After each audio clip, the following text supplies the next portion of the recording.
कारण नियम कायदे हे सर्व आहेत पुस्तकामध्ये कायदे, पण त्याची अंमलबजावणी हा फार मोठी कमतरता ह्या शहरामध्ये आहे. आणि सचिन जे बोलले की गेले 20 वर्ष हेच चालू आहे आणि हे कुठेतरी थांबलं पाहिजे असं वाटत असेल तर बघा, कोणताही प्रगत देश आहे तिथेही हॉकर झोन आहेत. फेरीवाला ही शहराची गरज आहे. भाजी विकायची, तुझा 50 लाखाचा गाळा घेणार नाही, तो रस्त्यावरच विकणार. आणि आपण जोपर्यंत घेणारी लोक आहेत तोपर्यंत फेरीवाला फक्त एकाला जबाबदार नाही, तर कुठेतरी नागरिकांना पण आवाहन करायला लागेल की त्या ठिकाणी घेऊ नका. आणि सर्वात मोठं, जर प्लास्टिकचं प्रदूषण कुठून होत असेल तर या फेरीवाल्यांच्या माध्यमातून होतं. प्लॅस्टिकच्या पिशव्या ज्या आपल्या बॅन आहेत कायदेशीर, त्या सर्रास त्या ठिकाणी वापरल्या जातात आणि ती एक आपल्यासाठी फार महत्वाची बाब राहणार आहे की प्लॅस्टिक मुक्त जर आपल्याला आपलं शहर करायचं असेल तर हे नियम त्या ठिकाणी आले पाहिजे. अनेक ठिकाणी आपल्या भाजी मंडई रेडी आहेत. माझ्या स्वतःच्या प्रभागामध्ये भाजी मंडई रेडी आहे, त्याचं टेंडर झालंय, सगळं झालंय. आम्हाला स्वतःची आमची तळमळ की तिथे आमच्या रस्त्यावर जेवढे भाजी विक्री करतात त्यांना तिथे कसं शिफ्ट करता येईल. पण ही प्रोसेस इतकी लेंदी असते की आम्ही आता निवडून आल्यानंतर 3 महिने झाले अजून ते चालूच आहे. आजच गुळवे मॅडमशी मी चर्चा केली, तर ह्या जेवढे काही भाजी मंडई, कारण त्यांना सोय तर करून द्यायला लागेल. आरक्षणाच्या माध्यमातून आपण अनेक ठिकाणी मंडई बनवल्या आहेत, त्याचे मंडई वापर होत नाही, त्याच्या ठिकाणी भलतच वापर होतो. तर अशा अनेक वास्तू आहेत की जे भाजी मंडईच्या नावाखाली वेगळेच वापर करतायत. तर त्याचाही कुठेतरी प्रशासनाने एक ठोस निर्णय घेतला पाहिजे आणि hawker zone, non hawker zone याची अंमलबजावणी एकदम काटेकोरपणे झाली पाहिजे. आणि जेवढे चौक आहेत ते फॅनिंग मोकळे झाले पाहिजेत, एवढं सुंदर वातावरण तयार होईल. माझी विनंती आहे. आणि फेरीवाल्यांच्या संदर्भात बरेच काही गोष्टी आहेत, परंतु सभागृहाचा वेळ वाया जाऊ नये म्हणून माझी विनंती, कुठेतरी अंमलबजावणी, कडक कारवाई धोरण अवलंबलं गेलं पाहिजे आणि प्रशासनाच्या मागे हे सभागृह ठाम उभं आहे. धन्यवाद. मग आपण जे सुप्रीम कोर्ट आणि हायकोर्ट सांगताय की फेरीवाल्यांसाठी तुम्ही फेरीवाला झोन बनवा, ते का बनवत नाहीये? आणि त्याच्यात त्यांनी स्पष्ट लिहिलंय की त्यांची उपजीविकेचं साधन एकच आहे, जे पथ विक्रेते आहेत त्यांच्या. मग त्यांच्यासाठी जर आपण आतापर्यंत जर 2014 साली सुप्रीम कोर्ट आपल्याला आदेश देतोय की आपण त्यांच्यासाठी एक फेरीवाला झोन बनवा, ते आपण का नाही बनवू शकलो? ही कुठे ना कुठे मला असं वाटतं की महानगरपालिकेची कमतरता आहे. आणि ही आपल्याचकडे नाही, हे पूर्ण महाराष्ट्रात, पूर्ण भारतात फेरीवाल्याची समस्या आहे. पण ही जी आपण लपण्याचा प्रयत्न केला की नाही टॅक्सच्या वेळेस, 378 कोटी जेव्हा कलेक्ट करायचे होते तेव्हा काय सांगितलं की सुप्रीम कोर्टाने सांगितलंय की तिथे तुम्ही जाऊ शकत नाही, कलेक्ट करू शकत नाही. मग जर इथे सुप्रीम कोर्ट आपल्याला आदेश देत आहे की आपण फेरीवाला झोन बनवा, आपण फेरीवाल्यांना त्यांना प्रमाणपत्र द्या, त्यांची सोय करा, त्यांना लागणाऱ्या सगळ्या उपाययोजना करा, ते का करत नाही आपण? आता पण आपण सुप्रीम कोर्टाचे आदेशाचं पालन करावा अशी माझी विनंती आहे. त्याला तुम्हालाही वाईट वाटेल किंवा चुकीचं वाटेल की भाजी मंडई आता सगळ्यांचीच गरज झाली, अधिकाऱ्यांची गरज झाली, पोलिसांचीही गरज झाली आणि काही राजकीय लोकांची सुद्धा ही गरज झाली आहे. ती कशा अर्थाने, ह्याचा मी इथे खुलासा करणं गरजेचं नाही, पण आपले सर्वच, मी अधिकाऱ्यांना दोष देत नाही, बोरकर म्हणाले आणि अनेक जण, की ह्याच्यामध्ये आमचे कर्मचारी गुंतलेले आहेत, त्यांना फेरीवाले हवे. पोलिसांना जरी मी बोललो, जरी इथे बोलणं उचित नाही, पण अनेक, आम्ही सुद्धा 2.5 वर्ष दीपेश असेल, आम्ही जेव्हा फेरीवाल्यांवर कारवाई करत होतो तेव्हा हेही लक्षात आलं ते सुद्धा तसं सहकार्य करत नाही. त्याची कारणं काय ती सर्वांना माहिती आहे. आणि आमचे सुद्धा राजकीय लोकांमध्ये 2 प्रवाह आहेत. कारण माझ्याकडे, मी गटनेता म्हणून परवापासून 2-4 पत्र आली की फेरीवाल्यांनाही तुम्ही बसायला द्या, त्यांना अमुक ठिकाणी, हेही सुद्धा प्रकार आहे. असू दे, शेवट फेरीवाला ही लोकांची गरज आहे आणि आवश्यकता आहे.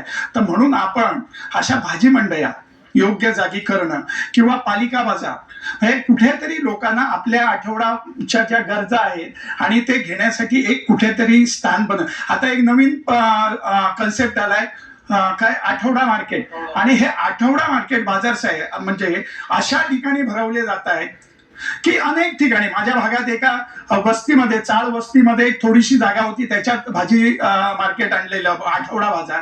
तो आम्हाला बंद करताना एवढी नाकी नऊ आली.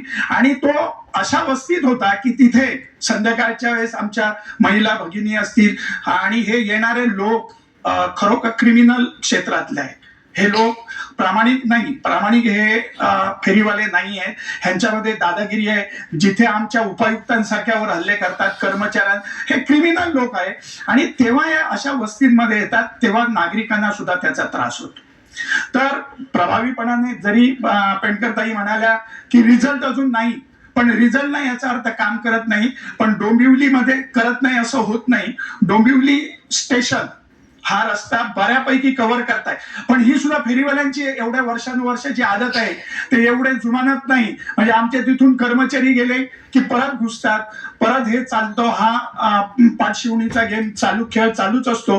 पण बऱ्यापैकी डोंबिवली स्टेशन, माझं म्हणणं 150 फुटापर्यंत, जवळजवळ 75% पर्यंत चांगल्या प्रकारे काम करताय. शेवट जे अधिकारी काम चांगलं करतात तेव्हा केव्हा तरी चांगलं तरी म्हटलं पाहिजे. मी बाकी सगळ्या उरसेवकरवाडी सुद्धा चांगली परिस्थिती ठेवली आहे.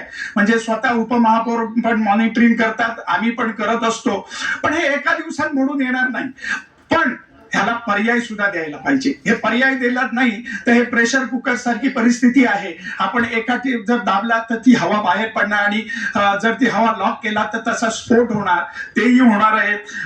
या ठिकाणी आज चांगल्या प्रकारे चर्चा झाली आणि ह्या व्यथा आहेत, हे नगरसेवकांनी मांडलेल्या व्यथा आहेत. आणि ह्या व्यथा नगरसेवकांच्याच नाहीत, तर हे लोकांचे आहेत. डोंबिवली स्टेशन किंवा कल्याण स्टेशनवरून एखादा दिवसभर माणूस नोकरीला जातो आणि तो ट्रेनच्या धक्काबुक्कीतून येतो आणि स्टेशनच्या बाहेर पडतो, तर त्याला रिक्षा स्टँड पर्यंत जायला जी धडपड करावी लागते ना साहेब, तुम्ही एकदा केव्हा तरी आमच्या डोंबिवली स्टेशनला या. फक्त तो फेरीवाल्यांचाच नाही, डोंबिवली स्टेशनचा बाहेरचा रस्ता आहे, मी अनेक वेळा फक्त गल्लीसारखा आहे. 20 ते 25 फुटाचा रस्ता आहे, लाखो लोक येतात. आणि तेव्हा तर हे रस्ते सुद्धा मोठे करणं गरजेचं आहे. आणि नुसते कॉन्क्रीट रस्ते करून होणार नाही, तर हे रस्त्यांच्या सुद्धा सीमा वाढवल्या पाहिजेत, हे रुंद केले पाहिजे. एकच पर्याय नाहीये. आपण म्हणतो ट्रॅफिक होतो, पण ट्रॅफिक का होतो? रिक्षावाले एखाद्या लाईन मध्ये राहिला तर अर्धा रस्ता संपून जातो. म्हणजे तो रस्ता रिक्वायरमेंट प्रमाणे नाही, ज्याप्रमाणे लोकसंख्या वाढती त्याप्रमाणे हे रस्ते वाढले पाहिजे, ह्या सोयी सुविधा वाढल्या पाहिजे. अन्यथा हा ताण एवढा येतो की आपल्याला वाटतं ही सिस्टीम चुकीची आहे. पण तुम्हाला आयुक्त महोदय सांगतो, ह्या शहरातले रस्ते मोठे करणं आणि ह्या सगळ्या रिलेटेड ज्या गोष्टी आहेत ह्याचा विचार करणं गांभीर्याने गरज आहे. पण अधिकाधिक लोकांना रिलीफ मिळेल असं करा. आणि भाजी मंडई ही सुद्धा मी सांगतो, आम्ही सुद्धा त्या कुठची चिमणी गल्ली इथे सर्वांनी मिळून सांगितलं की ती पारंपरिक तिथली भाजी मंडई होती. भाजी, ते जुनी माणसं आहेत तिथे, मराठी लोक आहेत, पिढ्यानपिढ्या गेल्या भाजी विकतात, तर ती भाजी सुद्धा मंडई चालू करा असं. पण त्या फेरीवाले हे दोन विषय आपल्या कल्याण डोंबिवलीमध्ये आपण गेल्या अनेक वर्षापासून चर्चा करतोय.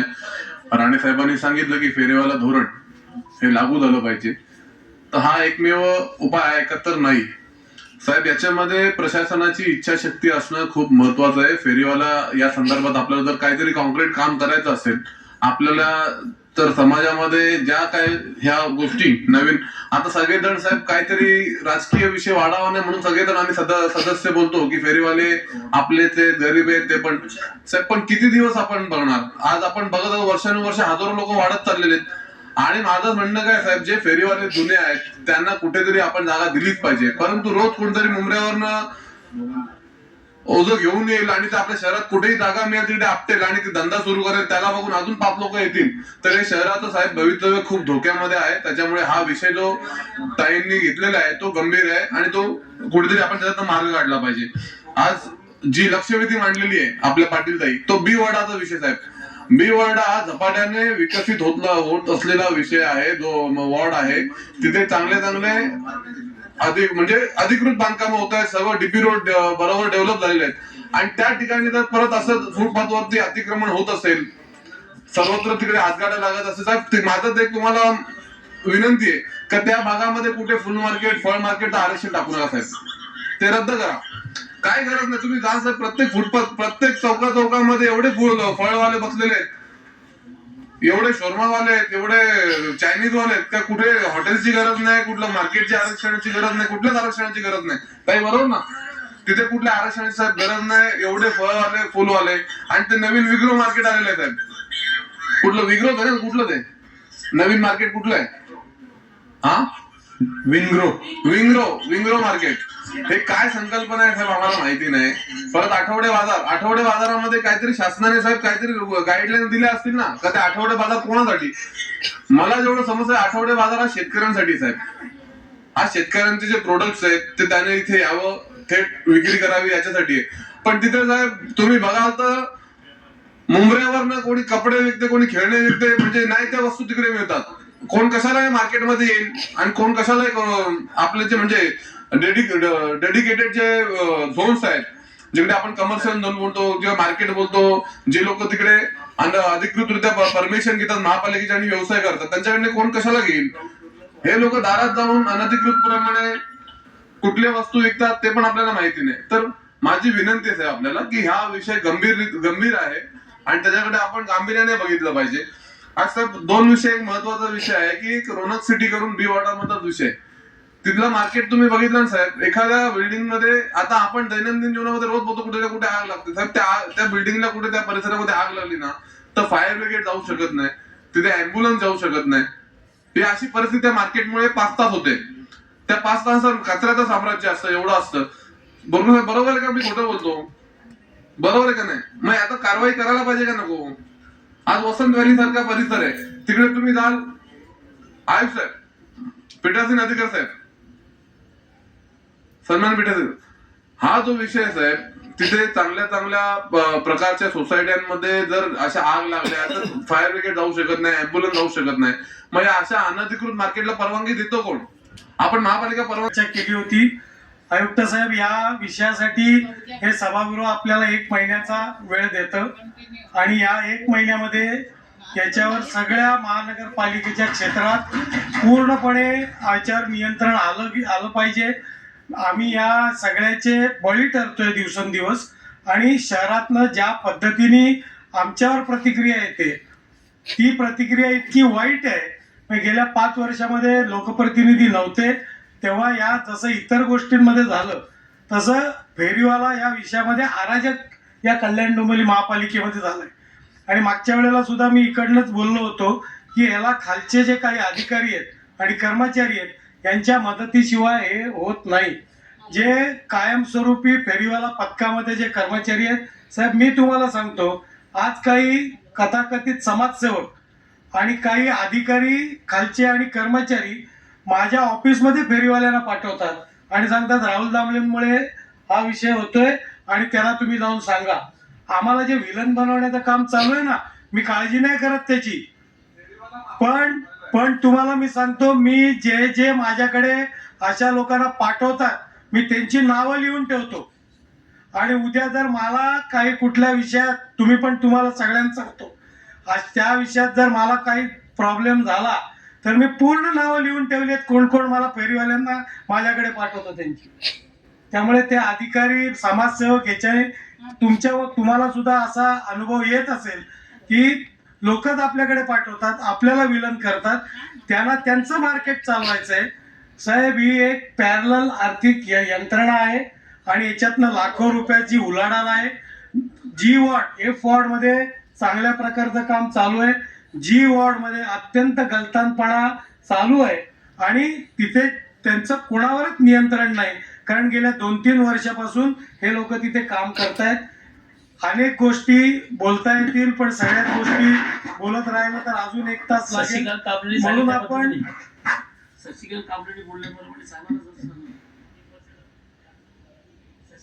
हो, त्यामुळे प्रत्येक ठिकाणची समस्या वेगळी असली तरी तिकडे आपला स्टाफ पुरू शकत नाही. तिथे जसं आपण इतर गोष्टी BOT किंवा वेगळे फोर्सेस आणतो अशी एखादी यंत्रणा आणतात येते का, विचार करायला पाहिजे की त्यांनी स्टेशन परिसर मोकळा ठेवणं. आज उर्सेकरवाडी आणि तो जो परिसर आहे पेंडकर मॅडमनी सांगितलेला, बोरकर साहेब, उर्सेकरवाडी आणि त्या परिसरामध्ये आजही फेरीवाल्यांमध्ये बदल झालेला नाही. स्टेशन परिसरात बदल झालाय पण त्या 2 परिसरामध्ये अजूनही फरक पडलेला नाही. त्यामुळे या सगळ्या गोष्टी मला कल्याण मधलं किंवा कल्याण पूर्व, कल्याण पश्चिम या बाबतीत तुम्ही ज्या ज्या गोष्टी सांगितल्या याचा शेवटचा हेतू हा तोच आहे आणि त्याचा जो त्रास लोकांना होतोय याच्यातनं लोकांना मुक्ती द्यायला पाहिजे. यासाठी पैसे लागणार नाही, पण जर फेरीवाला मुक्त, स्वच्छता या जर गोष्टी प्राथमिक आपण लोकांना दिल्या तर त्याचा निश्चितपणाने लोकांना त्याच्यातनं आनंद तयार होईल. किमान स्टेशन परिसरामध्ये 150 मीटर हा परिसर, मी बोरकर साहेब आपल्याला अनेक वेळा सांगितलं की 150 मीटरची मार्किंग करा, पण ही मार्किंग सगळ्या स्टेशनच्या बाहेर ईस्ट वेस्ट व्हायला पाहिजे. तिथे आपले फलक लागले पाहिजेत आणि फक्त फेरीवाल्यांपुरते नाहीत, नागरिकांना पण आपण आवाहन केलं पाहिजे की या 150 मीटरमध्ये आपण खरेदी करू नका. दोन्ही हाताने वाजते. लोकांना स्टेशनवरनं उतरल्यावर पटकन खरेदी करायची आहे. शेकडो लोक उभे राहून तिथे खरेदी पण करतायत, ते पण तितकेच जबाबदार, त्याला धरलं पाहिजे. फेरीवाला क्षेत्राची अंमलबजावणी लवकरात लवकर आपण करू. 2014चं जे सर्वेक्षण आहे त्या 2014च्या सर्वेक्षणामधले जी लोक आहेत त्यांना पहिले आपण काहीतरी, ज्या फेरीवाले जे 14 साली होते त्यांना आपण काही आयडेंटिटी कार्ड देणं, त्यांची काय व्यवस्था करणं, इथपासून जर आपण सुरुवात केली, दुसरी त्याची कमिटी आपण तयार केली पाहिजे आणि लवकरात लवकर या समस्येतनं आपण बाहेर पडलं पाहिजे. मला असं वाटतं की खूप चर्चा झाली, त्याचा गांभीर्य आपल्यापर्यंत आलेलं आहे आणि